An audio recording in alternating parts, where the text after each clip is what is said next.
The year 1862 marked the second year of the American Civil War. It also marked the emergence of Ulysses S. Grant from the West and the promotion of Robert E. Lee from the East. President Abraham Lincoln presented a preliminary Emancipation Proclamation to his cabinet on this year, but needed a Union military victory to issue it.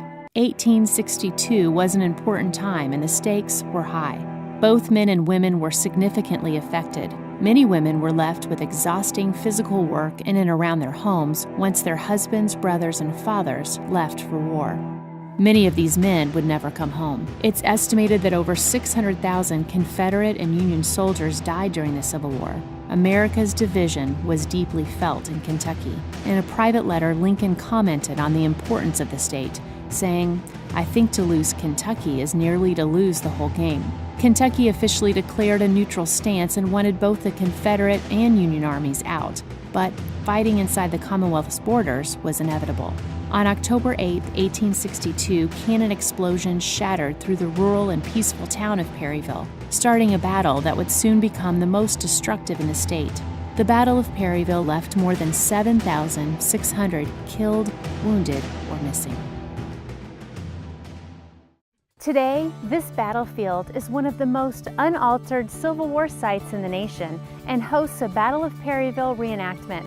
The Living History event educates thousands of visitors every October with authentic reenactors and encampments.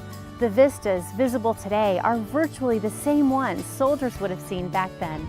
So join me on a historical tour of Perryville, where we learn what life was like back in 1862, right down to the sights, smells, and sounds.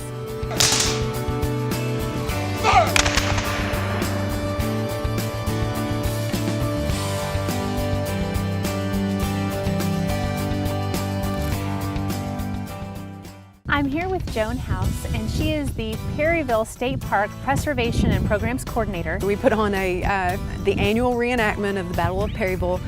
This year is one of the smaller events, but every 4 or 5 years we have those giant meteoric events that have several thousand reenactors and tens of thousands of people in the public. But this one's smaller, and actually it's a little more fun for everybody.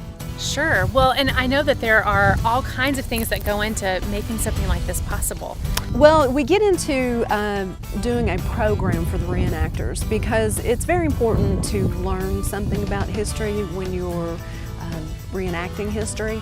So we try to provide for them a lot of the rations that the Army would have eaten, different things like meal call and pay call that the average daily soldier would have went through during his life in the Army, because they really only fought about 5 days a year. So the rest of the time they just tramped around the country making camps and then getting paid, hopefully, drawing rations, and we want to give the folks that come here that experience too. Well, that's true. You take painstaking efforts to make sure that it's as authentic as possible. Oh yes, we do. We do have a pretty stringent set of rules for people to come. You just can't come and say, hey, I'm a Civil War soldier. So we try to set up a pretty good standard for people, and they kind of know the rules when they get here. And you know, this is the battlefield. It's not a county park or some place where the Civil War did not happen. It happened here. So we want to make sure to pay honor to those soldiers, and that's one of our main guiding ideas as we put this thing on. Well, and you have a museum here right at the state park as well. Tell me about that. We have a great museum. I look in there all the time and I see, oh, your museum is as good as the national parks, and I just grin because all of that was done through donations and private work through our friends at Perryville. And today I've got for you guys a young soldier who's going to give you a tour of that museum, and he's one of the guides here at the park and does a great job, and one of the most authentic reenactors you're ever going to meet. Oh, well, good. Well, I'm excited to take the tour. All right, let's go. Hi, I'm Amy. I understand you're going to give me a tour today. Yes, ma'am. My name is Jacob Salling. I'm a Civil War reenactor. I've been reenacting the American Civil War since I was 12, doing a military impression. I am also a tour guide. A friend of Perryville, I give time to give tours of the battlefield. I try to put things in hand, show people what it felt like, what it feels like, what it is, how much it weighed, to get them involved in it. And that's what we try to do here at the battlefield. So it's more than just behind the glass. It's always hands-on, see what this sword looks like, what this gun feels like, what these clothes feel like. So that's what we try to do here in Perryville.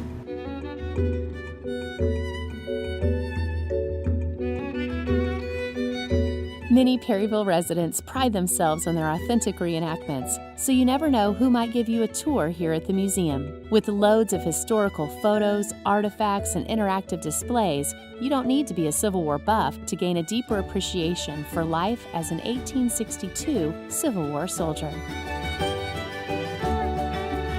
Although the Battle of Perryville reenactment would be enough to entice even the most casual observer, the city of Perryville offers even more. The Main Street Perryville program organizes a downtown celebration to honor the town's heritage, with loads of activities to choose from, including a craft and flea market, gun and artifacts trade show, pancake breakfast, chili and bean supper, street dance, 5K ghost run, pageants, and a parade. There's no shortage of ways to get in on the commemoration. Coming up next, we learn more about the history of this town off the battlefield. Plus, we'll see an 1840s business district that happens to be one of the oldest remaining in America. It's all coming up next.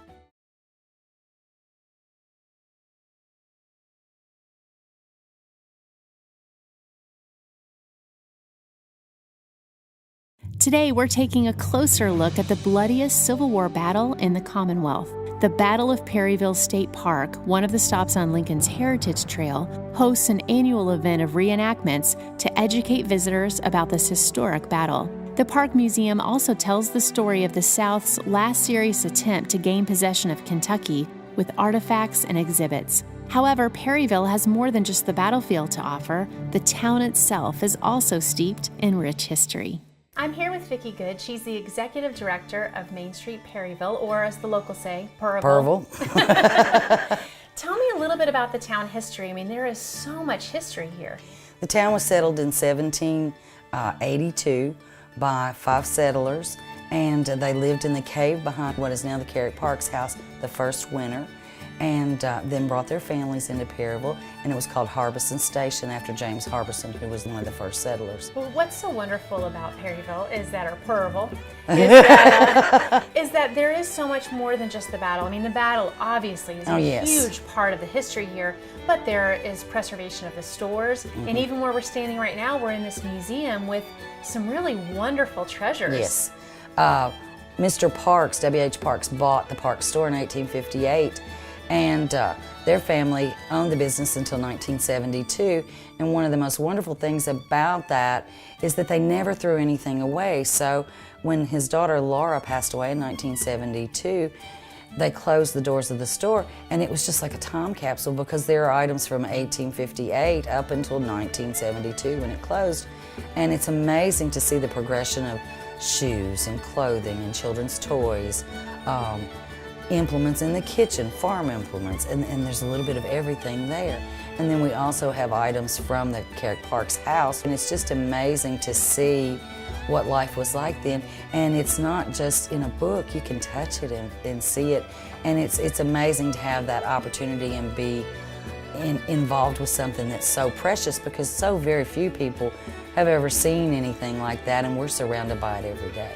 Well, and you're finding bits of the past every day, right? Every single day. You were just talking about a sword that you happened to literally almost stumble upon. Yes, in the Carrick Parks house under the front stairs, we were cleaning out for a quilt show 3 years ago, and I felt something cold right up under the front step, and I pulled it out, and it's a Crook & Brothers sword bayonet that was manufactured in 1861 in New Orleans, and then was brought up to Kentucky with the, we're assuming a Confederate soldier brought it into town, and it was left after the battle, and it was stuck up under these stairs, and we found it 3 years ago, so that was 148 years after the battle. And it's amazing that you find artifacts like that still today after so long a time.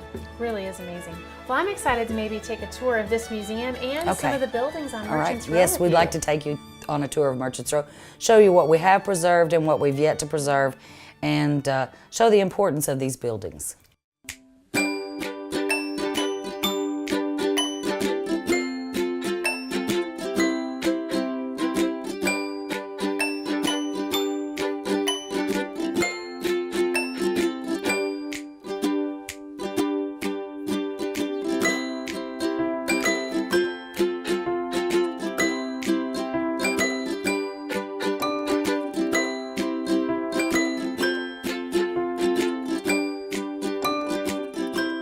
As one of the only remaining intact 1840s business districts in the nation, Merchants Row is a significant piece of history. Preservation of these 14 businesses and homes here on Main Street is an important task. One way to show support is by attending the A Taste of 1862 dinner. All proceeds benefit the revitalization of Merchants Row. The entire meal is authentically prepared over an open fire and includes old-time menu favorites such as pumpkin soup, chicken fricassee, spiced carrots, homemade bread, and apples baked with raisins. This historically inspired feast is held at the Carrick Parks House, which became the headquarters for the Union troops after the Perryville battle.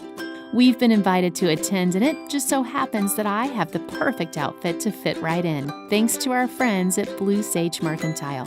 Main Street Perryville is dedicated to preserving the memory of those who lived and fought in the Civil War, and is even bringing in author and historian Stuart Sanders to help set the tone for the night. I'm here with Stuart Sanders, who is an author and a historian, and really your specialty is Civil War, and Perryville, I guess, is a special place to you. Definitely. I was fortunate enough to work here for about 10 years, where I was director of the Battlefield Preservation Association. So in addition to interpreting the battlefield, we worked on preserving it as well. And so I've done a lot of research on the aftermath of the battle in particular, and how the battle affected the town's 300 residents in 1862. Well, and actually that's one thing you're going to be doing this evening, right? Is at the dinner of 1862, you're going to be talking about that aftermath and really for civilians what that was like. Right. I'll be talking about how the battle affected not only civilians but also soldiers in the area. In 1862, after the Battle of Perryville was fought, more than 7,500 men were killed and wounded here. It was Kentucky's largest battle. The soldiers really commented on how it was one of the most intense battles of the war. After the fight, basically every home, barn, business, shed, anything with a roof essentially became a field hospital to deal with not only these wounded men, but also thousands of sick soldiers as well. So the battle and the aftermath essentially overturned the community in quite remarkable ways. When you research these things, and obviously you've written books, and then you come to a reenactment like this, does it give you chills to just feel like you're a part of it? It does. I think one nice thing these living historians do is they sort of allow visitors to walk in the footsteps of history and really give them a taste of what life was like in not only 1862, but during the whole Civil War era. Well, it's wonderful. Well, I know I'm totally dressed and feel a part of 1862, and that's one of the fun things about this dinner is that you can kind of come in and really experience it. Have you been to many of these dinners before? Actually, this is the first one I've been to, so I'm looking forward to it and happy to be speaking here tonight. Let's get in there and eat. Sounds good.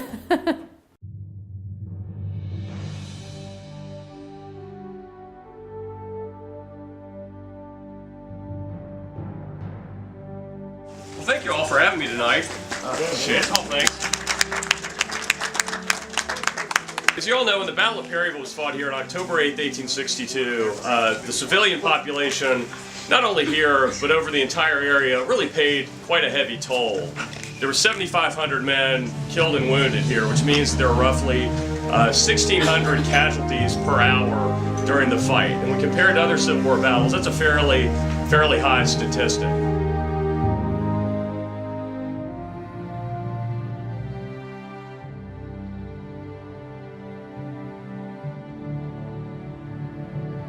Today, we got to experience a piece of our nation's history firsthand. The Battle of Perryville reenactment is a wonderful way to educate visitors and show respect for the lives that were lost that day. The historical town of Perryville has a myriad of opportunities to learn more about pre-Civil War days and be an active part in preserving Kentucky's history. Make sure and add it to your local travelers list.